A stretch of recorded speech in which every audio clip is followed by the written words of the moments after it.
दोस्तों, इस वीडियो में हम बात करने वाले हैं कि झारखंड गवर्नमेंट किस तरह से चलता है, रन करता है और इसकी क्या खूबियां हैं। कोई भी राज्य दोस्तों, किसी भी राज्य का एडमिनिस्ट्रेशन जो है कुछ इलेक्टेड लोग चलाते हैं, कुछ नॉमिनेटेड लोग चलाते हैं। तो ये क्या व्यवस्था होती है, ये व्यवस्था जानने योग्य है। और किसी भी राज्य का, हम झारखंड का एग्जाम्पल ले रहे हैं, लेकिन ऐसी ही व्यवस्था हर एक राज्य में हिंदुस्तान की होती है।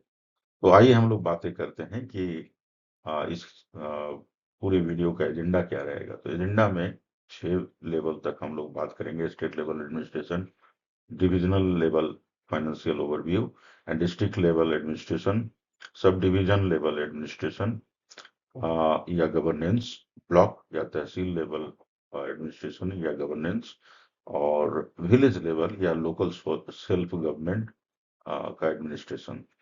इसके अलावा हम लोग हायरार्की भी सिंप्लीफाइड व्यू में देखेंगे कि कैसा होता है, और की पॉइंट्स जो इसके बारे में है, जो हमें याद रखने चाहिए, वो भी देखेंगे। तो ये झारखंड झारखंड सरकार का लोगो है। यहाँ पे जो हमने दिखाया है, ये लोगो है झारखंड सरकार का। आगे आइए बात करते हैं स्टेट लेवल एडमिनिस्ट्रेशन की। अगर बात करें, at the top of the state government, तीन मेन लेयर्स हैं इसके। तीन मेन लेयर्स नहीं कहेंगे, तीन स्तंभ हैं इसके। एक है एग्जीक्यूटिव, दूसरा है लेजिस्लेचर, और तीसरा है जुडिशियरी।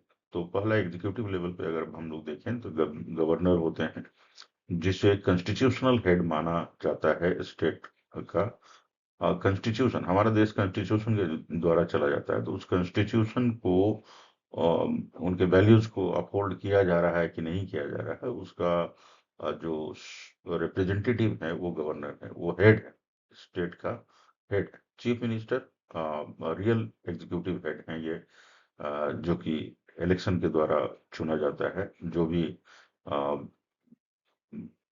मेजोरिटी वाले जो दल हैं, उनका जो नेता होता है वो चीफ मिनिस्टर बनता है। तो काउंसिल ऑफ मिनिस्टर में assist the chief ministers in the administration. जो काउंसिल ऑफ मिनिस्टर्स है, जो चीफ मिनिस्टर के अलावे जो मिनिस्टर्स होते हैं, वो काउंसिल ऑफ मिनिस्टर्स कहा जाता है। सो वो बेसिकली चीफ मिनिस्टर को हेल्प करते हैं डिसीजन मेकिंग में। लेजिस्लेचर की अगर बात करें, तो झारखंड एक बाइकैमरल लेजिस्लेचर मेंटेन करता है, जिसमें लेजिस्लेटिव असेंबली और लेजिस्लेटिव काउंसिल होता है। लेजिस्लेटिव असेंबली को विधानसभा भी कहा जाता है, और लेजिस्लेटिव काउंसिल को विधान परिषद भी कहा जाता है। इसके अलावे तीसरा जो स्तंभ है वो जुडिशियरी का है। जुडिशियरी यानी न्यायिक सर्विसेज। तो झारखंड हाई कोर्ट, जो कि रांची में स्थित है, ये टॉप बॉडी है जुडिशियरी का। So followed by the district level courts and subordinate courts. आइए आगे बढ़ते हैं। Chief minister of Jharkhand. कितने चीफ मिनिस्टर अब तक हुए हैं झारखंड के, वो इसमें लिस्टेड है। सो पहला चीफ मिनिस्टर 15 नवंबर 2000 के बने थे, और 15 नवंबर से मार्च 18 2003 तक ये रहे, बाबूलाल मरांडी। और ये शानदार मिनिस्टर थे। इनके टाइम में बहुत सारा अच्छा डेवलपमेंट शुरू हुआ था, बट अनफॉर्चुनेटली इनको दोबारा मौका नहीं मिला चीफ मिनिस्टर बनने का। बड़ा ही दुर्भाग्यपूर्ण रहा इनका जर्नी। उसके बाद अर्जुन मुंडा हुए 2003 से 2005 तक। शिबू सोरेन हुए 2005 से 2005 मार्च 2 से मार्च 12, 10 दिनों के लिए 2005। तो इनका सिर्फ नाम आ गया चीफ मिनिस्टर की लिस्ट में। वैसे कोई सिग्निफिकेंट काम इन्होंने इस स्पेल में नहीं किया, क्योंकि छोटा स्पेल था। फिर अर्जुन मुंडा दोबारा से प्रधानमंत्री बने 2005 से 2006 के लिए। फिर मधु कोड़ा बने सितंबर 18 से लेकर के 2006 से अगस्त 2027 2008 तक। शिबू सोरेन दोबारा से चीफ मिनिस्टर बने अगस्त 27 2008 से लेकर के जनवरी 19 2009 तक के लिए। तो इस पर लंबा दरमियान था।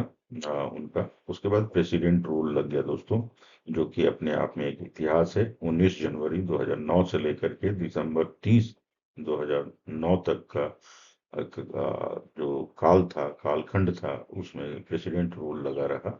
उसके बाद शिबू सोरेन फिर से दोबारा चीफ मिनिस्टर बने, तिवारत चीफ मिनिस्टर बने दिसंबर 30 2009 से जून 1 2010 तक। उसके बाद फिर प्रेसिडेंट रूल लग गया जून 1 2010 से सितंबर 11 2010 तक के लिए। अर्जुन मुंडा उसके बाद बने सितंबर 11 2010 से फिर जनवरी 18 2013 तक के लिए। और फिर एक प्रेसिडेंट रूल लग गया जो कि बड़ा ही दुर्भाग्यपूर्ण समय था झारखंड के लिए, जनवरी 18 2013 से जुलाई 13 2013 के लिए। हेमंत सोरेन जुलाई 13 से 13 2013 से लेकर के दिसंबर 28 2014। उसके बाद रघुवर दास बने एक लंबे कार्यकाल 5 साल के लिए, जिसमें उन्होंने कई डेवलपमेंट के काज किए, ये भी बीजेपी के ही थे। हेमंत सोरेन उस बीच में जुलाई 13 से 2013 से दिसंबर 28 2014 तक बने, बट उनका कार्यकाल छोटा रहा इस बार। और उसके बाद रघुवर दास 5 साल के लिए बने। फिर हेमंत सोरेन दोबारा से 2019 से 2024 तक बने। और फिर चंपई सोरेन को उनको जेल जाना पड़ा था, उस समय चंपई सोरेन को उन्होंने चीफ मिनिस्टर बना दिया। चंपई सोरेन से फिर विषाद हो गया उनका, और चंपई सोरेन को उन्होंने पार्टी से निकाल दिया। और उसके बाद जो है हेमंत सोरेन फिर से दोबारा से चीफ मिनिस्टर बने 2024 से अभी तक वही है चीफ मिनिस्टर। और झारखंड के अन्य मिनिस्टर में मुख्य रूप से जो मिनिस्टर हैं श्री राधा कृष्ण किशोर, ये department of finance, department of commercial taxes, department of planning and development and department of parliamentary affairs, ये सारी जिम्मेवारियां इनके पास में है।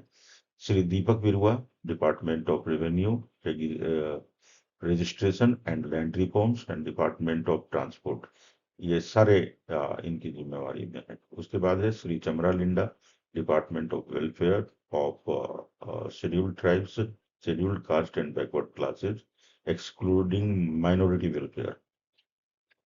Shri Sanjay Prasad Yadav, department of labour, employment, training and skill development and department of industry, Shri Sanjay Prasad Yadav. Shri Irfan Ansari, department of health, medical education and family welfare, department of food, public distribution and consumer affairs and disaster management department also. उसके बाद है Shri Hafizul Hasan, department of water resources, department of minority welfare. उसके बाद हैं Shrimati Deepika Pandey Singh, department of rural development, department of rural affairs, Panchayati Raj department. Shri Yogendra Prasad, department of drinking water, sanitation, excise and prohibition department. Shri Sudivya Kumar, urban development and housing development, department of higher and technical education, department of tourism, art, culture, sports and youth affairs. Miss Silpi Neha Tirki, department of agriculture, animal husbandry and cooperation। तो ये मुख्य रूप से जो 3, 3, 6 और 10 ministers हैं, उनका बारे में हम आपको जानकारी दे दिए। आइए अब आगे बढ़ते हैं। यहाँ हमारा वीडियो को छोटा करने के लिए हमने सोचा था, इसलिए इसको यहीं पर समाप्त करते हैं। दोस्तों, अगर आपको वीडियो अच्छा लगा तो एक थम्स अप जरूर दीजिएगा। अगर कुछ सवाल है इस सब्जेक्ट से रिलेटेड तो आप कमेंट सेक्शन में लिख कर बताइए। मैं कोशिश करूंगा कि जल्दी से जल्दी आपको वीडियो कमेंट सेक्शन में ही इसका जवाब दे दूं। अगर आपको अच्छा लगा और ये जानकारी आपको लगता है कि किसी और से शेयर करना बेहतर है, तो आप इस वीडियो को शेयर करें जरूर। और आपने चैनल को सब्सक्राइब नहीं किया है तो जरूर सब्सक्राइब कर लें, क्योंकि इस तरह का यूजफुल वीडियो का नोटिफिकेशन आपको तब आता रहेगा। धन्यवाद वंस अगेन।